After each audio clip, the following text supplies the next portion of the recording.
ओम बागेश्वराय नमः। मैं रिंकू देवी अच्छा ज़िंदगी में बोल रही हूँ। देखिए, देव सैनिक एकादशी कब शुरू हो रहा है, कब समाप्त हो रहा है, किस दिन है, उसके बारे में बताऊंगी आपको। तो देखिए, देव सैनिक एकादशी 17 जुलाई को है। देव सैनिक एकादशी उस दिन से शुरू हो रहा है।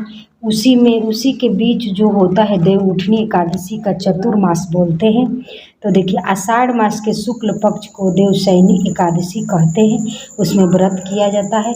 आषाढ़ मास के एकादशी के दिन ही भगवान विष्णु क्षीण निद्रा में योग निद्रा में सो जाते हैं, चले जाते हैं, सागर में चले जाते हैं। तो देव सैनिक एकादशी बोला जाता है। इसमें शुभ कार्य नहीं होता है, इसको देव सैनिक एकादशी कहते हैं।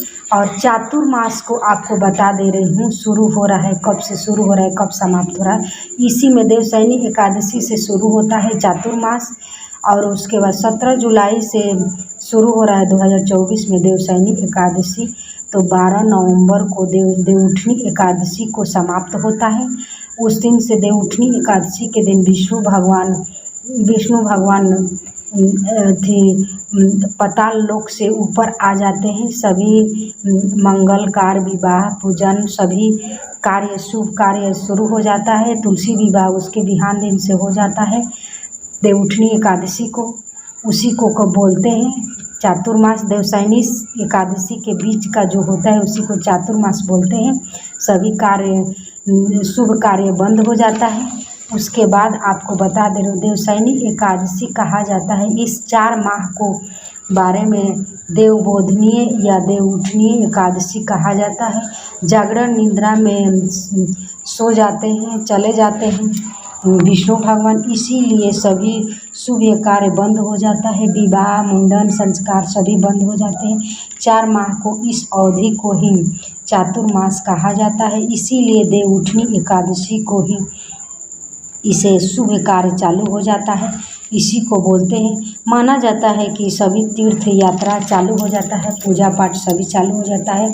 सावन में भी पूजा पाठ चल जाता है। इस 4 महीने में बहुत सारे पूजा पाठ चालू हो जाता है। लेकिन उधर भी चालू होता है 4 माह के बाद, देवउठनी एकादशी से भी चालू हो जाता है।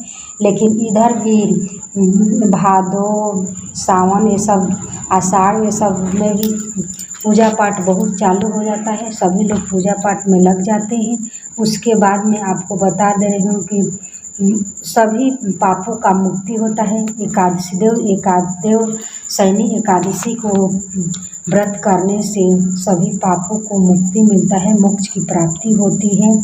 उसके बाद चातुर्मास कहते हैं, इसी में चातुर्मास बोलते हैं। और सभी पाप का मुक्ति होता है। और देवउठनी एकादशी को भी व्रत करते हैं और तुलसी विवाह उसके बिहान दिन करते हैं तो सभी पापों का नाश होता है। विष्णु भगवान प्रसन्न होते हैं, अन्य धन पुत्र देते हैं, मनोकामनाएं पूरे करते हैं, धन की कमी नहीं रहती है, माँ लक्ष्मी का कृपा बने रहता है। मेरा वीडियो पसंद आए तो सब्सक्राइब, लाइक ज़रूर कीजिएगा, कमेंट भी कीजिएगा।